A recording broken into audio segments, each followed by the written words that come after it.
mbokk yeeg xarit yi ñoo ngi leen di nuyu xam ngeen ne saa su ne nag dañuy am mbégte ñëw ak yéen ci seen émission Tam Tam fii ci RTS 2 waaye nag laata nuy door mbokk yi dañuy jaale umma islamique bi yëpp parce que xam ngeen ne nag ki di Serigne Sidi Makhtar Mbacké jóge na fi vraiment ñi ngi koy jaale képp kuy murit ak képp ku nga xamante ne bi yaa ngi wuyoo l'islam ak àddina bi yëpp waaye nag di dalal tamit ki nga xamante ne bi mooy le nouveau khalife général des mourides moom tamit ñi ngi koy ñaanal jàmm ak salaam yàlla na fi yàgg téwéer mbokk yi di leen fàttali nag ne yéen a ngi ñuy suivre ci canal 5 bu TNT waaye nag ci biir loolu mbokk yi xam naa ne altine bële passé gisoon ngeen ne suñu xarit El Hadj Thierno Dramé maanaam sama roi moom teewoon na fi ngir rek indil leen émission Tam Tam waaye nag xam ngeen ne RTS c'est tout un groupe donc muy RTS 1 RTS 2 RTS 3 RTS 4 xam naa ne nag incha allah ñi ngi naan ñaan yàlla RTS yi di wéy waaye nag El Hadj Thierno Dramé bu ko RTS 1 soxlawee tamit faaw rek ñu bàyyi ko mu dem parce que nag macha allah am na fa promotion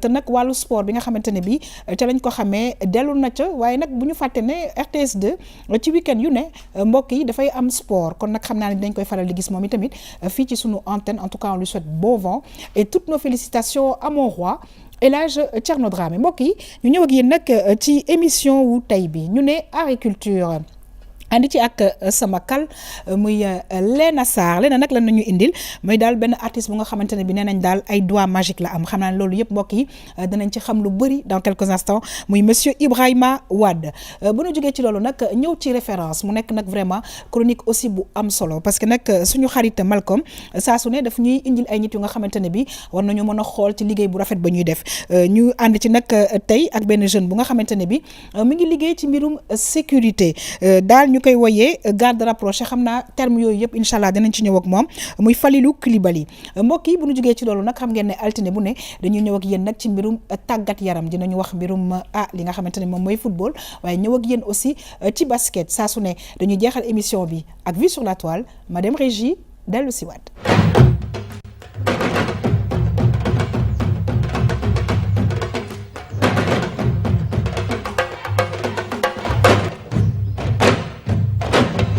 waaw saa su ne nag dañuy kontaan di feggoo ak ñi nga xamante ne bi ñoom la ñu bokkal liggéey bi di kontaan nag saa su ne di feggoo ak ki nga xamante ne bi mooy sama kal xam ngeen nag Sénégal loolu daf koy faral di neexal muy la Sarène di Léna maa ngi lay nuyu c'est toujours un plaisir en tout cas am la ci plateau Tam Tam Léna. maa ngi lay fay xam di nuyu aussi téléspectateur wu RTS 2 waaye booy wax sama kal da nga ciy boole sama buur. ay yéyé déedéet je suis pas d'accord. comme ça mu c'est-à-dire que man maay buur bi en fait bàyyil rek nga yow tamit gis nga ci ban annonce bi man maa doon ren bi. waaw amul problème defe naa saareen yi ñuy seetaan yëpp moom dinañu mën a réagir rek ci loolu di nuyu aussi ñi nga xam ne tey ñoom la ñu nar a bokkal plateau bi. comme ni nga ko waxee rek lundi bu jot agriculture ñu indi ko fi. comme ni nga ko annoncé aussi tout à l'heure tey nag ñu am artiste boo xam ne moom la ñu woowee l'artiste aux doigts magiques. muy Ibrahima Wade. très très bien merci beaucoup Léna on te retrouvera avec beaucoup de plaisir dans quelques instants suñu xarit Malcolm nag ñu ngi lay nuyu di la dalal jàmm bu baax a baax saa su ne dañuy kontaan di feggoog yow parce que nag wax dëgg yàlla soxla nañu ay références ci dëkk bi te yaa ñu koy indil nag ci métier yu ne ci gox yu ne am na importance trop ñoo ngi lay nuyu Malcolm di la dalal jàmm c'est un plaisir pour nous de t'avoir sur ce plateau. merci beaucoup. maa ngi lay fay. gannaaw nuyu ak njaal bi ñu am Sénégal ak àdduna bi ñu ngi nuyu ñu toog ci plateau bi ñu ñuy seetaan. merci beaucoup Malcolm mbokk yi nag saa su ne dama koy wax émission bi du mën a neex te mu ñu ay invité parce que ñoom itamit saa su ne ñu indil ñu seen ay xam-xam ñun tamit xam-xam boobu ñu dellu jox leen ko parce que dafay am solo ci ñun lool ñuy dalal jàmm nag monsieur Ibrahima Wade di artiste peintre monsieur Wade ñoo ngi lay nuyu di la dalal jàmm bu baax a baax c'est un plaisir pour ñun parce que nag yaakaar naa ne dañ koy faral di wax ñu ne dëkk daal du mën a dem sans sa culture te ci biir culture bi defe naa ne art bi am na ci wàll bu am solo ñu ngi lay nuyu. maa ngi lay fay yaa xam. waaw di nuyu ñu toog ci plateau bi yëpp di wax ne effectivement li nga wax dëgg la. donc art dafa bokk ci suñu cosaan. donc aujourd'hui je vous remercie de m'avoir invité sur ce plateau. donc comme l'a dit Léna. donc je vais venir aussi aujourd'hui peindre un tableau. très très devant bien tout le monde. avec mes doigts. donc sans crayon ni pinceau. maanaam daal tey da nga ñëw di indil ñu daal peinture bu nga xamante ne bi doo am pinceau doo am crayon. loxo yi la yàlla may ci kàttanam. moom nga koy defaree. waaye la ca gën a nag neex mooy performance bi nga ñuy defal ci suñu plateau bi day nekk en direct tout au long de l'émission. en 35 minutes ou bien même moins de 35 minutes. Écoutez, chers téléspectateurs, on va voir ça dans quelques instants avec suñu xarit monsieur Ibrahima Wade. Ñu am beneen invité nag kontaan lool ci recevoir ko parce que léeg-léeg dafa mel na benn phénomène bi nga xamante ne bi dañ koy di faral di gis au Sénégal de plus en plus muy nag garde rapproché waaye nag damay dalal bu baax a baax monsieur Falilou Coulibaly ñu tuddee ko Faaya waaye nag xam naa ne ak moom du ñu lakk du tout monsieur Coulibaly ñoo ngi lay nuyu di la dalal jàmm. C'est un plaisir en tout cas pour nous ñu recevoir la ci plateau Tam Tam. ok yaa xam man tamit ñu ngi leen di fay nuyoo bi. di leen nuyu yéen ñëpp. ok di leen remercier aussi ci invitation bi. puis je pense si kanam dañu gën a approfondir si loolu nga wax noonu. très très bien mais nag damay kontaan ci reetaan bi parce que d'habitude garde rapproché yi du ñu ree mais yow yaa ngi reetaan. waaw gis nga loolu. en tout cas ñu ngi lay remercier monsieur Coulibaly. mbokk yi nag ñu dugg ci art et culture ma dem régie dellu si waat.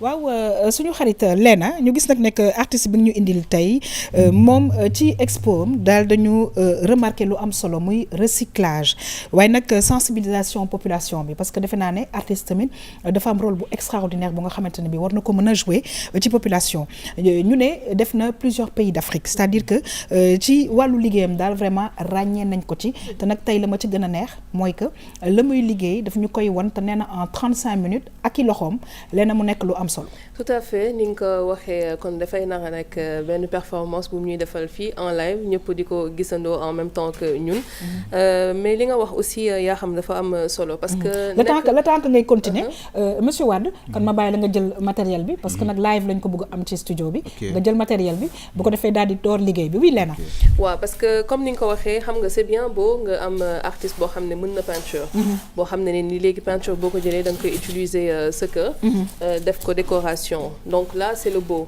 mais aussi li ci gën a am solo te nga wax ko moom mooy le fait de sensibiliser la population parce que nit boo nekkee citoyen nga gëm sa dëkk gëm fi nga nekk aussi war nga jàppale à travers ton travail ñi nga xam ne moom nga bokkal sa dëkk moom nag dafa sensibilisation bokk na ci comme ni nga ko waxee recyclage parce que dañuy gis yenn mbedd yi ni nit ñi dañuy ñëw di ci sànni ak affaire yi moom dafay def récupération recycler ko def ko œuvre d'art aussi bokk na ci tamit li nga xam ne ni phénomène de l'immigration clandestine moom loolu da ciy yëngu lu bëri également pour vraiment sensibiliser ñi nekk fii ak ñi nekk aussi biti réew bu ko defee ñu gën a mën a des ci dëkk bi wala bu ñuy tukki tamit ñu def ko ci anam ñu mu gënee c'est-à-dire que ce qui est important aussi ci artistes yi mooy les messages qu'ils délivrent alors sama xarit sa micro nag foog nga jege ko tuuti laata ngay démarrer bu ko defee ñu mun nga wax ñu matériel bi nga xamante ne bi moom ngay utiliser parce que gis naa fi lii ñu koy wax toile waaye xëy na dana ci baax nga ñëwaat ci parce que ñi nga xamante ne bi ñu ngi ñuy seetaan am na ñu nga xamante ne bi bu ñu waxee toile du ñu comprendre exactement ban matériel ngay utiliser pour mun a commencer nag li nga xam ne mooy sa peinture. Voilà donc man li may utiliser d'abord mooy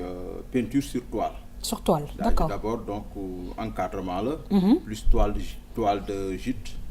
donc ma toile de jute mën nga ko tekki est-ce que pour que ñi ñuy seetaan gën ko xam. waaw toile de jute mooy toile boo xamante ni dafa am bon c'est un peu spécial. dañuy dem ci marché bi jënd ko fa. d'accord. boo ñëwee nga préparer ko. ok def travail traitement bi. maanaam def ci li nga ci war a def pour que mu peinture bi tegu ci. d'accord léegi nag faaw nga jël tamit côté yi. nga daaj ko aussi. da nga koy daaj pour mën a téye. waaw ba mu tàlli. voilà pour mën a tàlli. d'accord après nga def traitement bi. ok traitement bi colle peinture et cetera. d'accord ba mu wow nga xamante ne boo tegee peinture bi. tegu du pëtax. d'accord ok donc fond bi toujours boo leen di def toile c'est du blanc.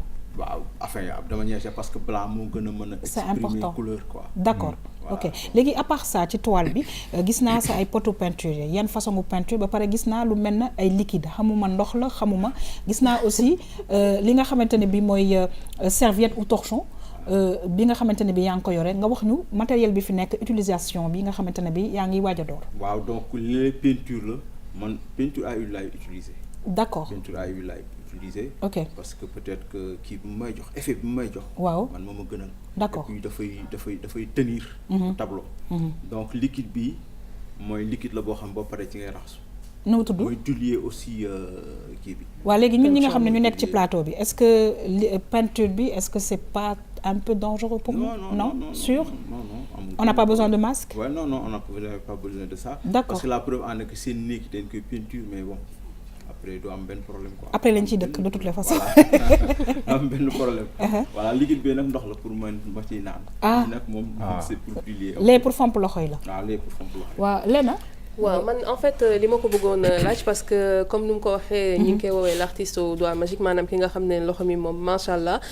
lan moo tax tey jii nga choisir di peinture sans pinceau ni crayon nga choisir vraiment les doigts. xam nga amul lu gën a naturel. loxo te loxo dafa direct avec ton cœur c'est-à-dire yow la quoi. pinceau bi sax boo ko laalee peinture tu sens pas que mais loxo bi.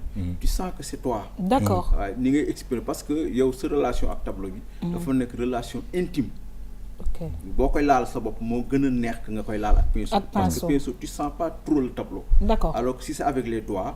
tu sens plus le tableau. est-ce que yow sa doigt yi par rapport ak peinture bi ngay utiliser est-ce que après il y a un traitement booy def pour peut-être les adoucir wala tu as pas eu de problème par rapport à ça. non avec la peinture boo ko xasee ba fomp après rek amul problème. avec la peinture léegi ñu ñëw ci Falilou.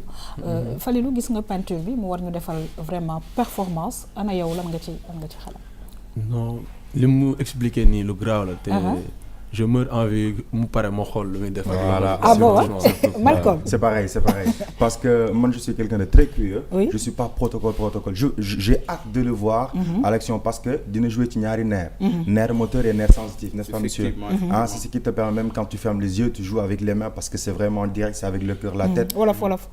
nu ngeen ko bëggee. da koy may ci lu gaaw. mu mën a def yëf yoo xam ne day doy waar. ndax ci loxo la koy def te loxo dafa sax ci xol dafa sax ci xel.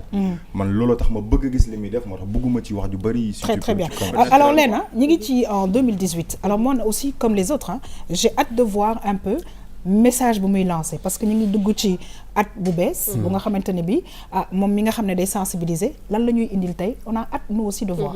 parce que artiste engagé la et je sais que comme ni mu ko waxee léegi il préfère peindre. ak ay mën nga démarrer la tax ñuy waxtaan. ndax loolu moom mooy tax mu gën a mën a yëg li muy def. ci liggéeyam. mais souvent artistes yi ñoom mënuñu la je pense si je ne me trompe pas que ñoom mënuñu la wax ci njëlbeen lan la ñuy peinture. I know dañuy ñëw rek commencer en fonction nag ñuy dem. ci li ñuy yëg. ñuy def di def. mais des fois ils ont quand même une petite idée. de parce que je pense que il a dû préparer l'émission avant d'arriver. Certainement. Et qu'il a certainement une idée par rapport à ça mais de toutes les façons dinañu xool.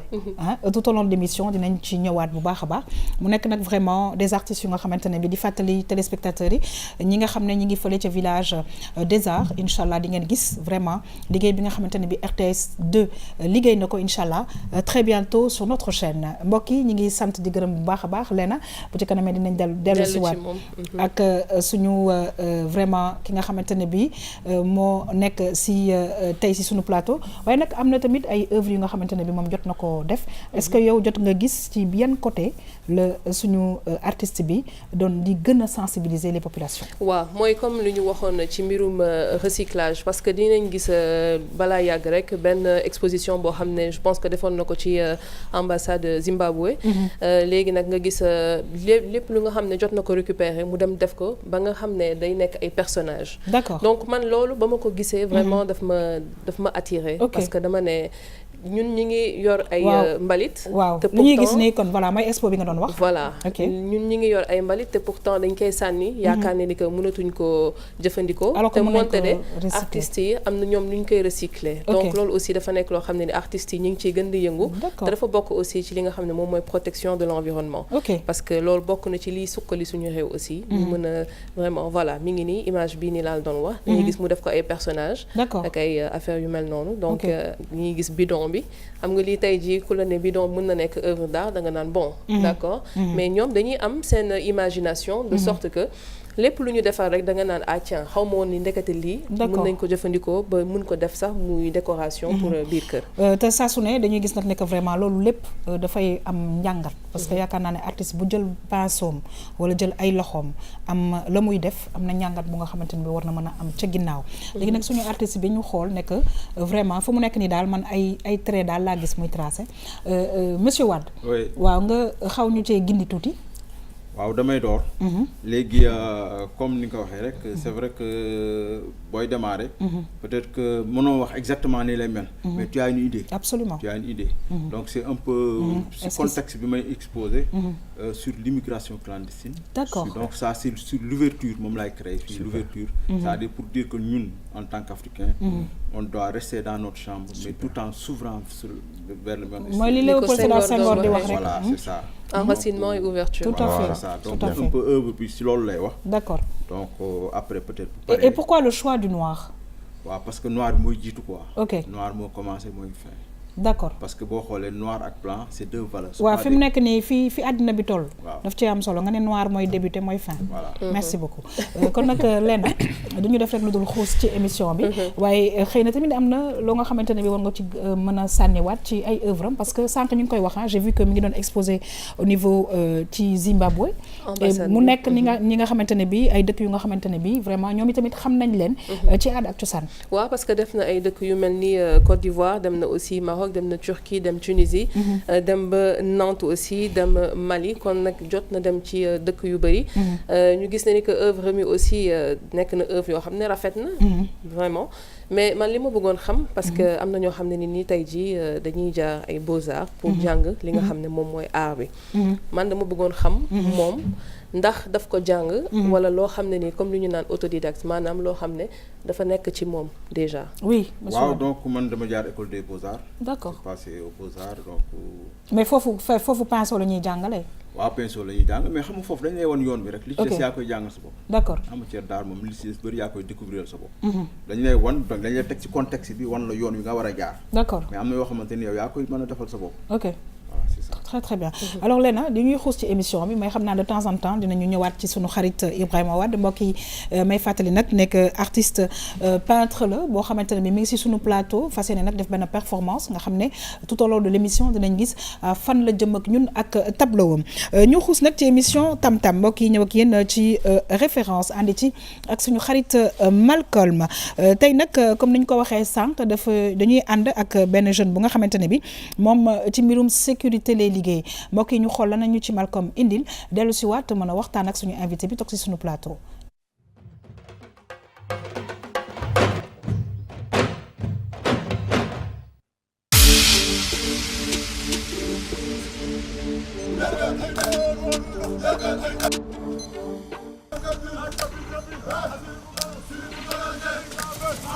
Sénégal fii ñu bëri bu nee garde rapproché dañuy yaakaar ni ki dafa am xaalis wala célébrité la artiste genre te pourtant mën na bañ a demee noonu mën na nekk mennum yow.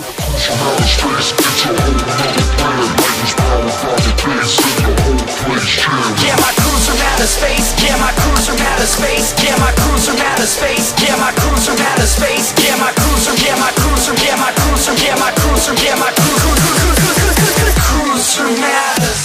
benn métier la boo xam ne comme ay ange dañuy def secourisme métier dafa nekk loo xamante ne bi boo ci osé wul rek doo ko def.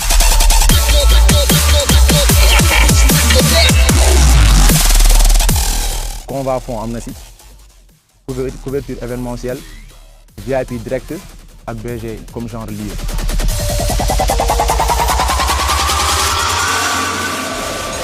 nit ki yow en personne xam nga fi nga foore.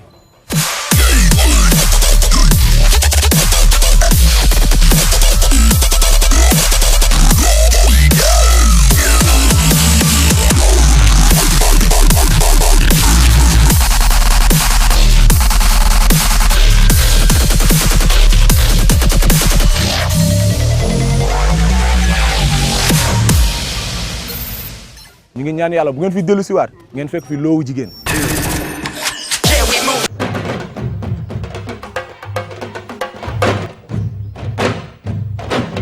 waaw mbokk yi nag ngeen gis sujet bu am solo boobu waaye nag ci biir waxtaan bi laata sujet bi di jeex maa ngi wax Lena ak Malcolm ak même Falilou waa garde rapproché ni ñu koy waxee Lena loo ci wax. ma ne kuy aar sa jëmm ak say am-am maanaam say bien daal. très bien Lena Sarr olof nag. waaw. mais doo ko tekki tekki na ko quoi. tekki na ko très bien en tout cas mbokk yi mu nekk benn métier bu nga xamante ne bi tey Malcolm daf ñu ko indil muy koo xamante ne bi référence te lu muy def waaye Malcolm man daal la ma ca gis mooy xëy na de te gis dañ koy gis am na jigéen ñu koy def waaye lii faaw nga am kàttan faaw nga entraîner faaw daal nga am yoo nga xamante ne bi comme ni mu ko waxee fa nga mënee. effectivement mais li ci njëkk damay dégg faay di ko wax. laata doole laata mën-mën. xel d'abord.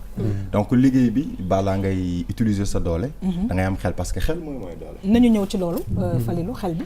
bon wala dama am habitude di ko wax BG yu bëri. parce que les gens pensent que bodyguard garde du corps. d'accord c'est en anglais quoi. ok bon léegi nit ñi dañuy def seen xel que ni boo amul doole rek.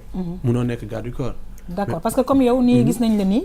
mun nañ yaakaar ne ko bon kii. faay amul doole. voilà d'accord. mais affaire bi du foofu. ok moom laa am habitude di wax naan xel mooy maye doole mais doole du maye xel. léegi da ngay performer sa xel ba pare après nga doog a ut doole. te doole bi jarul ngay ngand tamit li nit ñi di def ku ci nekk ak li mu mënee dafa mel ni terrain football. ok milieu garde corps comme terrain foot. équipe am na gardien de but. dëgg la am na défenseur. am na milieu terrain am na attaquant. d'accord. donc boo gisee garde corps génne autorité rek da ngay xool di nga gis ay éléments yu nekk ci kanam ñooñu éléments avancé lañ boo seetloo en général ñooy nekk ay gars yu balèze léegi ñun pour bu dara di dal seen kaw ñoom ñoo koy bloqué. c'est-à-dire que dafa am organisation. dafa am ay team tamit ay équipe yi ngay def. pour déplacer wu yenn genre déplacement yi parce que du benn déplacement kese déplacement yi dafa bëri. mën nga sax garder nit ki à distance. ngeen def ay 100 mètres 200 mètres. nga nekk si 200 mètres de lui te da nga koy garder am na ñoo xam ne da nga leen di gis ñuy dox nii. les gens pensent que ni ànduñoo kenn te pourtant am na ñu ñu àndal mais da nga leen dul gis loolu la ñuy wax protection à distance. je peux voilà. oui bien sûr tu peux. voilà oui. des fois dañuy gis les gardes rapprochés américains. bu fekkee ay ñoom Brad Pitt genre yooyu noonu seen garde corps yi. bu ñuy dem ci plage yi xam nañ ni foofu mënuñu évacuer nit ñëpp ñu bañ a parce que c'est des stars. dañ leen bàyyi ñu sangu mais boo leen seetee souvent day am ñoo xam ne short la ñuy sol. comme moom. dañuy fondre dans la masse. voilà te ñoom bu fekkee ne dañuy def natation da nga leen di gis à distance. mën nañ leen jàngal bu fekkee que ni artiste wala par exemple yaa xam muy def natation automatiquement mu am ay crise ci biir ndox mi à 100 mètres wala à 200 mètres ñoom dinañ leen jàngale automatiquement ni ñuy demee d'où vient seen garde bi en distance. waaw c'est important li mu doon wax sànq parce que comme tu l'as si bien dit et je pense que sànq mi ngi koy wax je pense que garde à distance boobu je pense que léegi dañ koy gën di gis et même si suñu dëkk yi. bon mu ngi commencé di am Sénégal. parce que boo xoolee ay 2 ans 3 ans ci ginnaaw. ñeme wuñ ko woon parce que matériel yi koy def amuñu ko woon. parce que VIP bi ci boppam soit am na bracelet bu muy takk. wala am na benn genre montre wala mu dugal benn oreiller fii. nit ku ko jege boo ko jegee à 1 mètre wala 2 mètres nga yor métal bu am doole mel sa boucle ceinture yow fi nga nekk day sonné ci sa nopp mooy tëlk yi ñuy tàkk nii. loolu mooy wane matériel bi jege na ko. waaw parce que man loolu xamuma ko woon. waaw léegi loolu nag bu sonewee. day sonné rouge quoi daf teet ñun boo xoolee tëlk da ngay gis day rouge même boo déggul sax da ngay gis tëlk bi day rouge léegi yow directement da ngeen di rapproché wu mais du ngeen rapproché woon loolu ñëpp daa am ñoo xam ne ñoom ñooy lijjanti lan la ban façon métal la wala genre lan la parce que mën na nekk arme comme mën na bañ a nekk arme mën nga daw yaakaar ne arme la nga def loo xam ne fekk du loolu. dal na fi autorité ci biir banque bi CBAO bi mu dugg affaire yi di sonné fekk mooy loolu te peut-être dara seen bëggul ceinture am kese la même bague yi nii bu am doole. machine bi da koy détecté léegi yéen à distance ngeen di liggéey ak moom tamit da ngeen am benn kii affinité boo xamante ne dañuy jàng ay code da nga koy jàngal bu koy xam. automatiquement bu gisee lu ko jaaxal rek même bu dee nii boppam rek faaya xam na li mu bëgg a wax. te yow daal day ngay mel ni léeg-léeg fa mu ne sax yow sa yoon new si. non yow déggalu ma la da nga koy xam boo nee à distance rek ñu bëri dina leen jaaxal moom laa mën a matériel moo fi amul woon mais ak modernisation bii ñuy dem nii dinañ dem ba ci kanam garde corps gu amul xel wala jàngoo. doo ko def. man ci loolu sax lay rebondir parce que Faye Coulibaly dafa am chance su def formation waa VIP protection ñoo xam ne ñoom ñoo roon Barack Obama. ñu ñëw Sénégal def fi en Afrique de l'Ouest def formation il a eu la chance bokk ci les 2 autres ñu ngi États-Unis donc moom rek moo des Sénégal donc fierté la pour commencer. du ñu indi ko ci référence. effectivement parce que référence je pense que référence du mag rek. du xale kese mais lu am solo rek lañ ci wane. te cadre rapproché man bu ma koy dégg damay foogoon affaire de doole la. mais avec moom j'ai compris que ndekete bu fekkee da ngay fayee souvent sax sa xel mën na nekk ci lu bëri boobu mënoo dawal parce que da ngay. sa bopp bi day bëri. ndekete ñoom dañuy dawal. boo amee crise xam na nu ñu lay secourir le temps que ça peut di ñëw. bu fekkee que ne da nga nekk ci embouteillage war a dem banque ñoom. da nga leen di jox seen sécurité ñu dem retirer la ko boo nekkee même ci ngénte dañuy gérer sa sécurité c'est extraordinaire. waaw léegi nag justement parce que am na ci yum ci jund léegi dañu bëgg nga waxal ñu ci loolu yëpp parce que ñi ñuy seetaan ñu bëri dañuy yaakaar ne que garde rapproché ñi am xaalis rek ñoom ñoo ko war a am alors que sànq yaa ngi ma koy wax ça dépend du client et puis seen métier exactement yéen lan nga et puis surtout nag sa formation parce que sànq mi ngi koy wax avec des américains sa formation nag la demee. bon bu dee pour man la en personne boo xoolee dama def armée avant armée nag am naa këyitu garde corps avant ma doon dem armée parce que garde corps day am këyit garde corps parce que y a des gens yoo xam ne dañuy liggéey bi te amuñu këyit parce que garde corps nit bu ne garde corps la dafa war a am carte professionnelle am attestation am reconnu au niveau fii intérieur. waaw loolu xam nga lu tax ma laaj la ko. parce que c'est très important. am na ñoo xamante ne bi ñu ngi ne ay garde corps lañu. amuñu kayit. ñooñu duñu ay garde corps ñooñu déjà benn ay nervi lañ leen di woowe wala gros bras. wala mercenaire wala videur yi. y a des garde corps sax yu xam dañuy def rôle lu videur. waaw mais ñoom mooy li ma doon sànq milieu bu nekk ak lu muy laaj rek la. parce que garde corps du dóore. dama koy wax ba ci promo bi génn sama promo école bi génn nii. dama leen ko wax dama leen ne jàng ngeen façon xeex bu nekk mais malheureusement pour yéen du ngeen ko utiliser parce que fayu ñu leen pour ngeen di dóore. fayu ñu leen pour ngeen di xeex fayu ñu leen pour ngeen rey nit. dañ leen fay xaalis bu bëri pour ngeen veiller ci nit ki donc boo fa nekkee di xeex mun nañ ko rey boo fa nekkee di xeex kenn mun a jaar ne laal ko ci ginnaaw. donc boo nekkee ak nit ki yow ñaar yi ngay xam. da ngay immobiliser évacuer.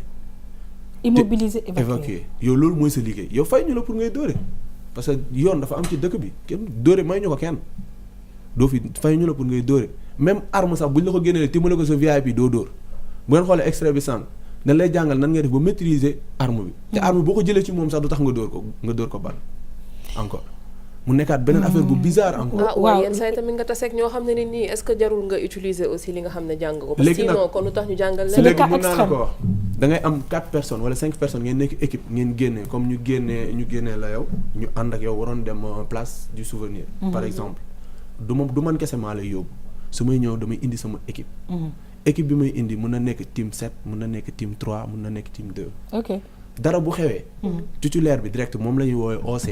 mooy garde corps direct bi moo yore VIP bi waaw moom moo yore VIP bi direct. d'accord si yaa ngi comprendre. dara bu amee rek tak moom day jël VIP bi yóbbu ko. évacuer ko beneen élément bi mu indi loolu kooku mooy dem immobiliser ji maîtriser le danger. VIP bi rëcc c'est VIP bi këram lay xamee lu xew. c'est un vrai boulot. léegi ñu xool sunu peintre bi monsieur Wade fan nga toll ci performance bi nga xam ne yaa ngi koy defal RTS 2 tey ci art et culture ànd ci ak Lena Sène saax. waaw donc fi mu ne nii maa ngi ci bagages yi. donc ça évolue donc je suis en train de travailler j'étais en train de travailler sur les personnages donc génn naa ci maa ngi ci aspect extérieur bi donc maa ngi ci liggéey bi daal fi mu toll nii. Léna gisoo ni yenn couleurs yi sax dafa xaw a refléter suñu couleur u plateau.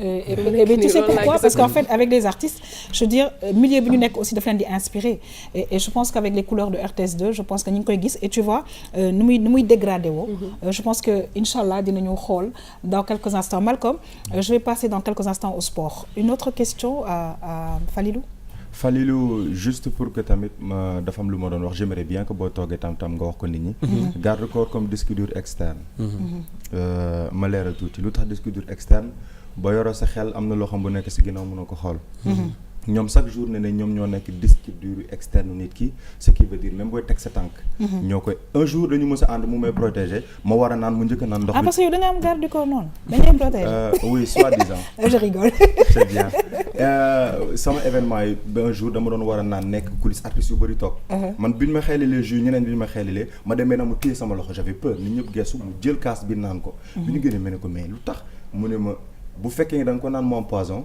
signature contrat bi donc man maa ba même bu demee justice gars yi dañ koy daaneel donc ce qui veut dire que même yu détails yu ndaw yi ñuy xool même bu fekkee nit dalay maquiller mu nekk sa poudre moom mu ngi xool à ce que kii maquiller kii ndax yor na benn même bu fekkee dafa yor benn lampe ndaw mu ne warul jege tout le temps yaa xam parce que chaque instant da nga gis dalay jege et ça je l'ai trouvé quelque chose d'extraordinaire parce que Sénégal lu ñu foog mooy garde rapproché mooy gars yi pousse ndekete ñoom ils s'habillent très bien et ça dépend ci contexte kon daal léegi il faut faire attention ah oui il faut faire attention parce que man un jour rek maa ngi koy gis dîner de gala da nga gis ñu teg fourchette teg paaka. te pourtant boo dugg dañ lay vérifier ce qui veut dire que yaa ngi exposé wu sa danger. ñoom il veille à tout cela man je veux juste lui dire bravo. et puis le chemin est très long je sais pas si posé nañ la beneen question loo xam ne bëgg nga ko éclaircir sur Tam Tam c'est l'occasion ou jamais. waaw bon lenn rek laa bëgg éclaircir quoi. parce que boo xoolee sànq débuté naa ko mais yeggali ma ko. côté sama parcours benn instant. parce que boo xoolee am diplôme bi fii. ci école yoo xam ne peut-être école français yi la. ñoo fi nekk. actuellement au Sénégal. ma pare ci loolu dem armée. jugee ci armée bi def grandes écoles des mercenaires Côte d'Ivoire. jugewaat foofu ñoo def VIP protection bu américain yi. mais nag actuellement dafa am loo xamante ne bii biir Sénégal fi dafa am. nit balaa ñu lay jàppale ci dara. il faut que da ngay wax bay bëgg a dee wala nga daw ba dee. ok léegi maa ngi gis aussi sànq nga baal ma ci dog bi. yaa ngi tu parlais d'école nga ne sorti école bi. bon dama am école boo xam ne day former ay garde corps actuellement fii au Sénégal bu tudd FS protection force spéciale protection. dañuy prôner tamit ci ay événements. mais école bi dañuy former ay garde corps ñu génn am seen carte. professionnel niveau international ak attestation waaw permis port d'arme yooyu au niveau intérieur nga koy lijjantee mais garde corps bi boo amee sa carte professionnelle autorisé nañ la am na arme bu ñu la autorisé nga mun ko jënd ci armurerie yi ak sa carte professionnelle d'accord pour nga mun di ko liggéey mais arme bi dafa am ay calibre quoi waroo yor beneen calibre bu dul calibre boobu lañ la autorisé mais boo demee nag ba am ba lijjant sa permis port d'arme après mun nga dem jënd beneen calibre et puis ce qui est important aussi parce que réalisateur bi ma koy wax ci oreillette bi que nit yi boole xam ne que Sénégal dëkk la boo xam ne du ko mu neex nga jënd arme ça c'est très important du ko mu neex nga dem ci benn marché nga ne pistolet nii xaama dem jënd benn Beretta ou quoi que ce soit c'est-à-dire que y a des normes da ngay am permis de port d'arme wala comme tu dis une carte qui te permet d'aller acheter une arme et je pense que c'est quand même bien contrôlé au Sénégal c'était juste une parenthèse bon loolu noonu mooy lu am quoi en fait parce que arme du n'importe qui moo ko war a yor mais tamit dañuy dellu si waat ci garde corps yi mooy li ma wax sànq nee naa c'est dommage pour nous dañuy am arme tamit duñ ko utiliser waaw da ngeen di mën a xeex doo leen mën a xeex waaw léegi ci biir loolu am na beneen xeex bu nga xamante ne bi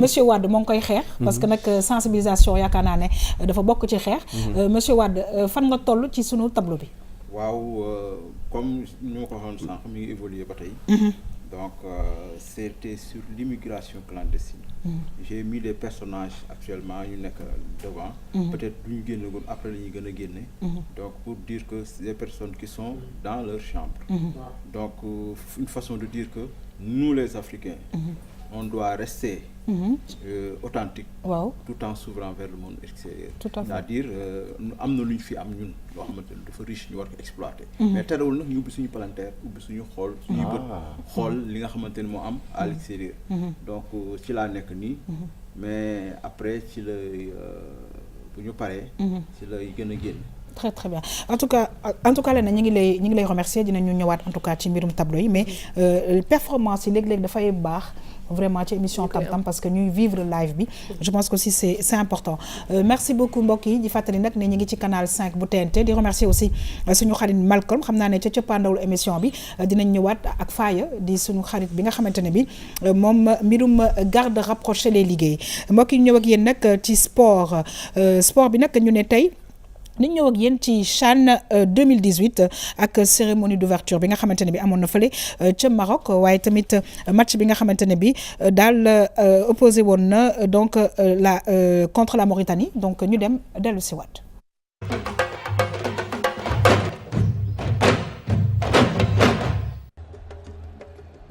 Maroc xarañte bu rëy lañ waree ci li nga xam ni mooy ndorteelu CHAN bi ndax ci wàllum organisation bi li nga xam ni mooy cérémonie d'ouverture bi bëri woon na spectacle son lumière ak li nga xam ni mooy animation 3D waaye tamit ci terrain bi lu rëy la ñu def.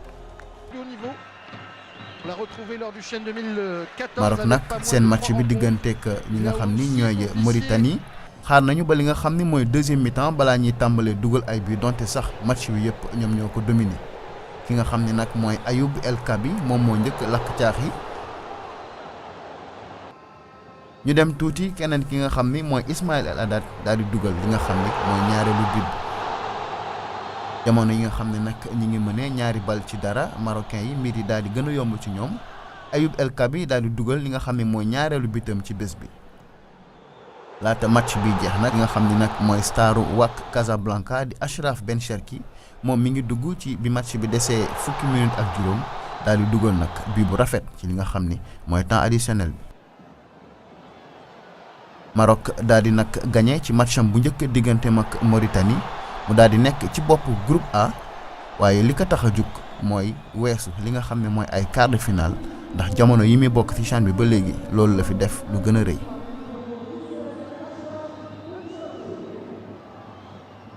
ci CHAN 2018 bi di Maroc contre la Mauritanie donc ñu gis nag ne que vraiment ouverture bi xëy na Malcolm yow nag xaw ma ndax di nga football wala sax Falilou ndax di ngeen football CHAN bi daal démarré na te xam ngeen ne nag saa su ne RTS daal événement yi mel nii da ci taxaw. waaw bu yaboon nit ñi xaar lu bëri ci RTS. et puis ouverture bi neex na. lu tax ma ne neex na parce que Maroc. ñoom ñoo doon dalal Mauritanie. mais c'était normal que tamit ñu dóor leen score bu toll nii parce que Mauritanie dafa gëjoon dem. Mauritanie dafa gëjoon qualifié. et puis marocains yi ku leen xam c'est comme les Sénégalais et les Ghanéens. ci côté football et même côté basket. dañu yàgg xarañ. et puis moment yu fort yooyu moment yu am doole yooyu. noonu il faut que nit ñi xaar ko ci RTS. RTS 1 RTS 2 dinañ ci gis loo ma am solo. alors xëy na Fallou dinañ xam dara. sànq maa ngi koy wax ne El Hadj Thierno Dramé ngeen koy faral di gis vraiment ci mbirum sport bi dégg ngeen moom moo ñu defal loolu le Falilou côté sport bi est-ce que yow yaa ngi siy yëngu waaye xam naa ne am na benn wàllu sport ndax yi ay football ak basket. bon sérieusement football li ma koy suivre bëriwul quoi. mais en fait gis naa RTS damay gis chaque match dañuy teg match yi nii tout le temps parce que da ngay ànd ak VIP sax ñu dem toog seen lobby di seetaan match. très très bien mais damay gis seen logo yi foofu noonu mais du ma seetaan football. waaw ñun nag RTS événement yu mag yi saa su ne mbokk yi dañu ciy ñëw ak yéen parce que comme ni ngeen ko xamee ñun service public la ñu loolu rek moo nu war ñu wéy ak yéen nag ci mbirum tàggat yaram ñëw ak yéen nag ci mbirum basket mu doon première journée du championnat de basket bu Sénégal mbokk yi ñu dem xool dellu si waat. UGB nekk équipe bu xale di wane xarañ ci kanamu Sibac étudiants yi dañoo doxal lu ñu duppee small ball muy jeu bu gaaw bu dul sukkandiku ci joueur yu gën a njool ndaw yi di toll fu sori di sànni. avantage bi tey peut-être on avait qu'un seul pivot Émile qui a 2m11 moo tax bu nekkee am na ay mismatch gars yi switch ci biir il va les dominer moo tax ñi si bëgguñu weccoo ak moom loolu moo tax tey suñu jeu bi fluide heureusement suñu tiir yi dugg na mais su tiir yi duggul woon damay bàyyi small ball bi génne transformer benn 4 en pivot mu am ñaar ci biir quoi. UGB noonu la ko defee ba jël ndam ci kaw Sibac 68-47 naka noonu tamit la Duc daanee HLM Basket Club 50-30 ci jigéen ñi di waa AS de Dakar ci seen ndaje ak GIA dañoo rek wéeru ci international yi muy fës ci action bi Elma Malou Ndeye Sène ak Sabel Diatta di wane yoon wi AS Ville de Dakar di jël ndam ci kaw GIA 85-48. maa ngi gërëm sama joueurs yi ndax tey dafay match bu sérieux match bu baax parce que Jeanne d'Arc tey ñëw nag argument joué ak force mais c'est vrai que ñu ñoo leen ëpp expérience ñoo ëpp métier donc match de début saison bu correct la bu baax la. yeneen affiche yu amoon ci samedi bi bokk na si diggante Duc ak Asfo Duc gi daan 81-42 Jaraaf nag moom moo daan Debelok 60-51.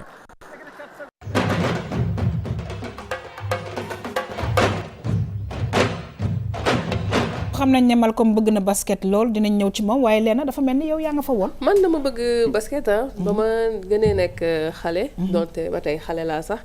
dama doon basket suñu école léegi nag sama yaay moom moo bañoon may continuer parce que day bañ ma damm. mais samedi jaar na Marius Ndiaye. je regardais vite fait ba jigéen ñi doon basket. c'est que ambiance bi ci boppam moom moo neex te ci yii nii lañ leen di gis aussi. ba xam nga ñu jël leen sélection nationale pour ñu représenter le pays. donc day nekk loo xam ne nii da leen di motiver. à chaque fois. man de su ma sañoon tey continuer ci basket bi mais gis nga rek. oui mais je pense que c'est peut-être pas trop tard Malcolm xam nañ la tamit ci bëgg aussi basket mu nekk tamit benn sport bu nga xam ne sénégalais yi ñu ngi ciy yëngatu bu baax. effectivement parce que buñ ko laalee dañ may laal tuuti. c'est ça que je faisais quand j'étais petit. oui ñun Sénégal dañu yàgg am problème et puis coach Moustapha. daf ñuy dimbali ci in and out. parce que ñun dañoo bëggoon pénétrer in and out mooy bu fekkee dañu teg les systèmes boo seetee Sénégal bu demee coupe du monde wala coupe d'Afrique. on a du mal à marquer des 3 points. ok parce que le système flèche la le in and out mooy da ngay pénétrer. yaa ngi wax loo xamante ne bii c'est technique de waaye ñu ngi lay déglu. je pense que ñi si daan basket ak ñi si daan sport dina yomb xam ci ñoom mooy. ñun Sénégal dañuy songu pañe yi. coach Moustapha bokk na ci ñu bëri ñoo xam ne day ñëw imposer songu ci pañe yi ba ñëpp def défense à l'intérieur mu def out ball. pour que ñu mën a marquer des 3 points et cela je pense que il faut que ñu commencer ko ci BABA moo nekk les petites catégories ci basket et maintenant actuellement on voit que Sénégal mu ngi gën a développé j'ai pas eu la chance en 2012 ma demee sélection équipe nationale mais toujours ça reste dans le cœur et je le vis oui j'ai fait l'équipe nationale en 2012 mais bon sélectionné au niveau national donc j'ai arrêté donc je salue capitaine Malé Ndoye un ami à moi et le pivot Falilou Koulibaly qui est le grand frère de Faye même. Ah bon? Oui, donc le pivot de l'équipe nationale c'est son grand frère. Moi c'est mon ami. Je jouais au basket temps maa ngi nekkoon Mbour basket. Après ma dem Kër Madior mais bon actuellement je vois que les jeunes c'est les LeBron James au fait. Ils sont plus forts qu'avant. Monsieur Wade xëy na un mot aussi par rapport ak sport bi nga xamante ne bi déjà wane nañ CHAN bi tout à l'heure xaw ma ndax sport intéressé na la waaye tamit basket bi nga xamante ne bi Sénégal saa su ne dafa ciy jël ay raaya yu mag. waaw donc man basket j'aime bien. Le football laa gën a préféré. waaw bien vrai que j'aime bien le basket surtout équipe nationale bu ñuy jouer.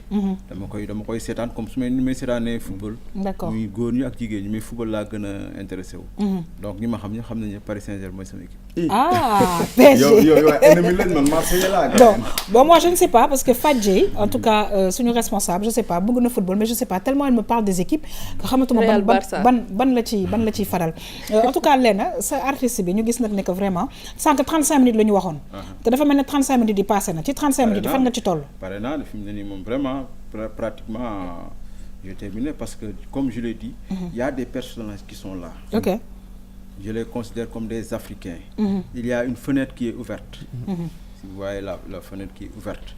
Donc on voit parce que ñun on croit que tout ce qui brille c'est de l'or on voit que li nekk ci biti fenêtre bi je le considère comme l'extérieur. On voit que c'est en jaune là de l'or, voilà. C'est comme l'horizon. Voilà, c'est ça. On croit que c'est souvent de l'or. Mais boo jëlee Porte Gorée bi rek déjà en fait c'est pas du tout évident.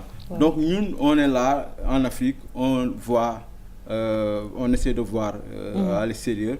Donc on croit que lépp foofu dafa neex dafa nice. Alors que am na ay ndërëx sa xam nu ñu koy waxee. yu fa nekk yoo xam Europe yoo xamante ni. Donc maîtriser wuñu ko.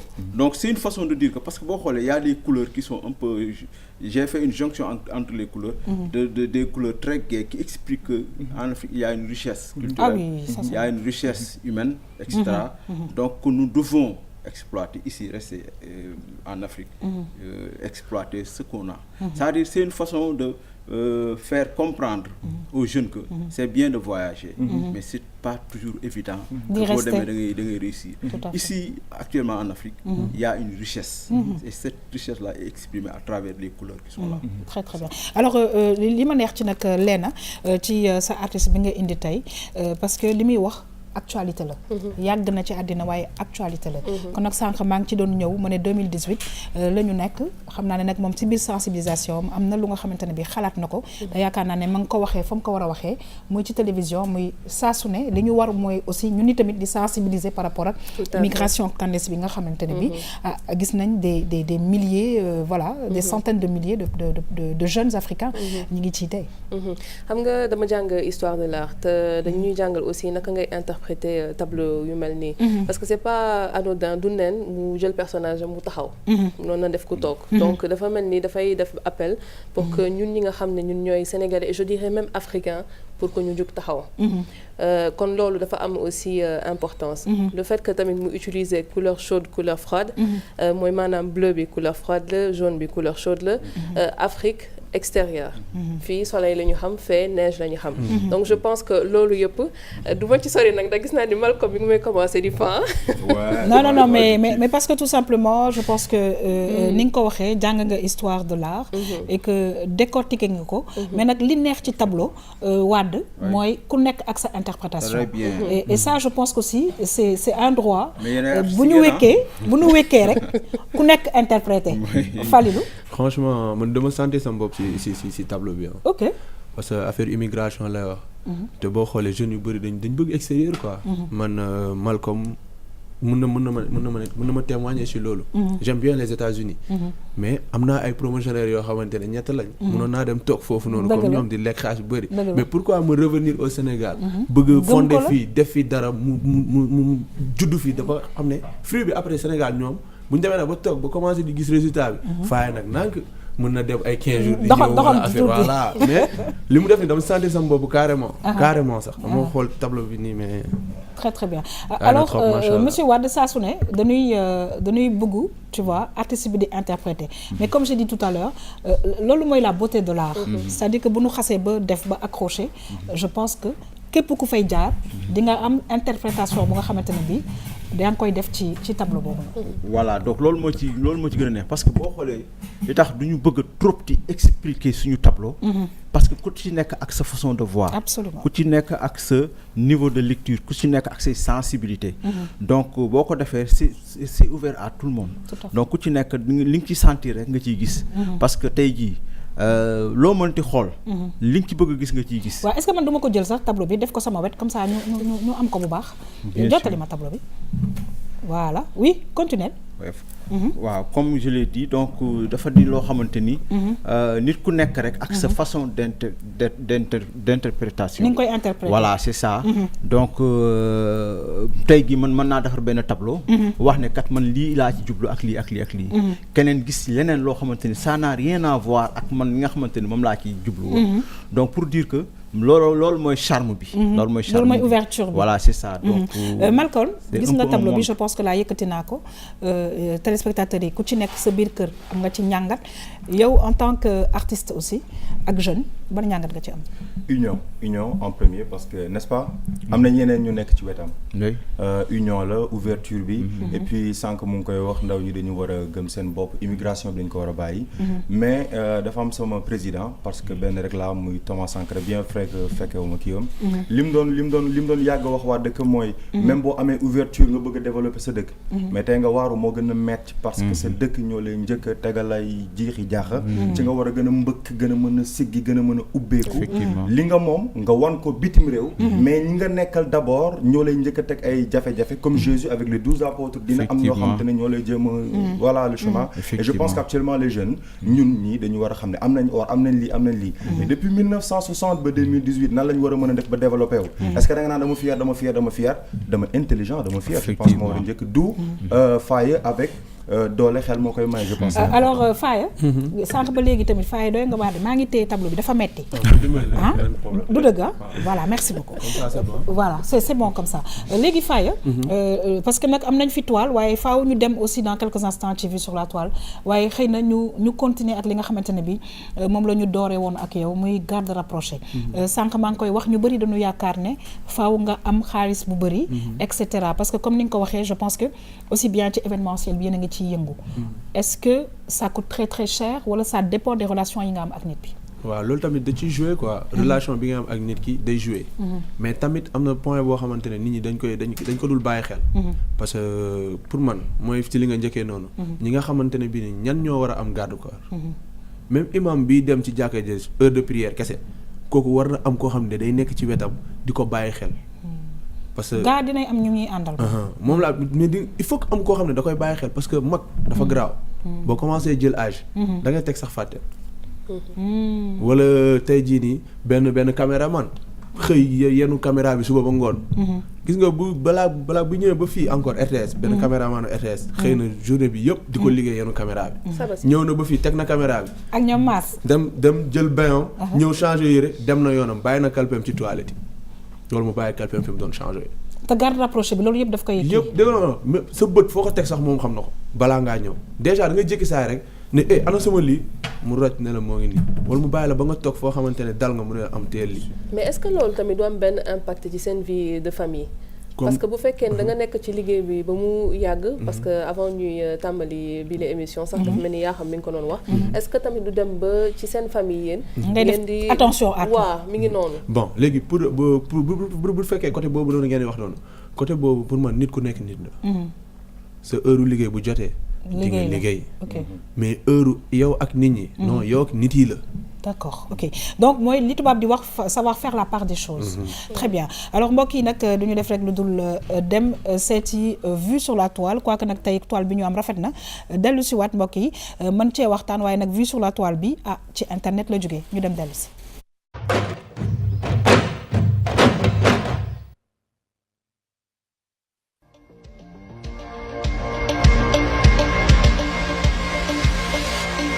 Wanna be to be someone else. All we want is please, giving no time to breathe. This is our identity.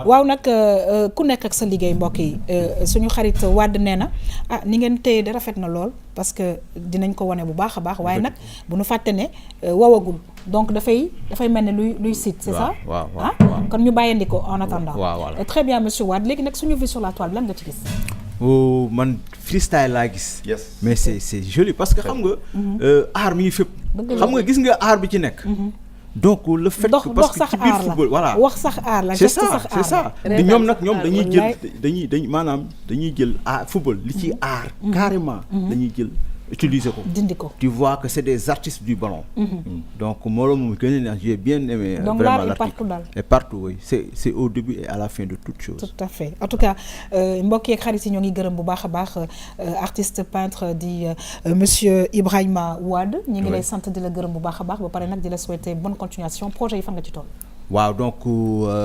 sama comme je l'ai dit sànq dama nekk ci lutte contre l'immigration clandestine daaw ren maa ngi ciy dafay exposition je prépare une tournée nationale boo xamante ni j'ai l'association des ambassadeurs donc femmes ambassadeurs résidents à Dakar donc qui sont derrière moi jàppale ma ci projet boobu ba bëgg a sensibiliser la jeunesse xamal leen ne affaire bi Afrique la affaire bi ñun ñoo mën a suqali suñu bopp mais kenn duñu fekk suqali donc ñi nga xamante ne mënuñu dem ñëpp nañ toog ñu liggéey Sénégal très très bien en tout cas li nga wax dëgg la nañu toog liggéey Sénégal ci anam yu mu gën a rafetee en tout cas xamal ne RTS2 ci kàttanam waaw dinañ la mën a accompagner parce que tout simplement ñun sensibilisation ak yeneen dafa bokk ci li nga xamante ne dañu koo sas ñi ngi lay gërëm di la sant bu baax leen di gërëm yéen ñëpp di leen fay yéen ñëpp di leen gërëm waaw merci beaucoup di wax émission bi macha allah jërëjëf merci beaucoup en tout cas ñi ngi remercier aussi mbokk yi ki nga xamante ne bi tey teewoon na fi di waxtaan ak ñun ci lu jëm ci garde rapprochée muy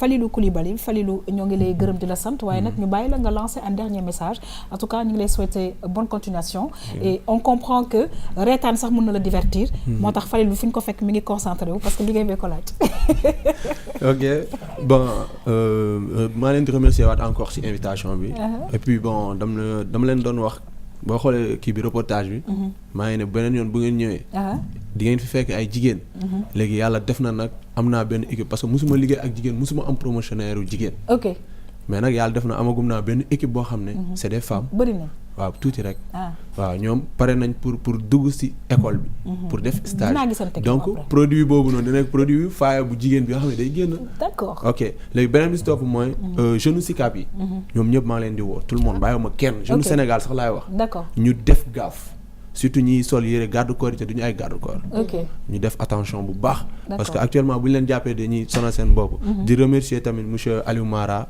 ak Serigne Bara Ndiaye ak Fallou Niane ñoom moom franchement aw ma seen fay parce que tout le temps dañuy nekk sama noppi di wax di conseiller di tegtal te loolu rek dafa neex pour man ci àdduna te yàlla baax na nag et merci beaucoup très bien en tout cas yow tamit ñu ngi lay remercier surtout bonne continuation mbokk yi may gërëm di sant bu baax a baax Léna Sarr Léna maa ngi lay sant di la gërëm ndax vraiment la nga ñu indil am na solo c'est vrai que aar rafet na waaye tamit lañ cay dëxañ ci biir tamit dafay am solo lool ci population di la remercier aussi yaa xam di remercier vraiment ñi nga xam ne ñoom ñoo fi ñëwoon référence ak suñu invité art et culture di remercier aussi Malcolm moom su ma bokkee moom plateau damay ree ba fin di remercier aussi téléspectateurs yi xanaa di leen jox rendez-vous incha allah samedi ci label 221 très très bien Léna ñu ngi lay gërëm di la sant bu baax a baax waaye nag di gërëm di sant aussi di Malcolm ci daal chronique référence bi nga xamante ne bi saa su ne da leen ko xaar parce que nag maa ngi koy wax sànq ci wàllu wu ne incha allah dana ci indi ay référence parce que nag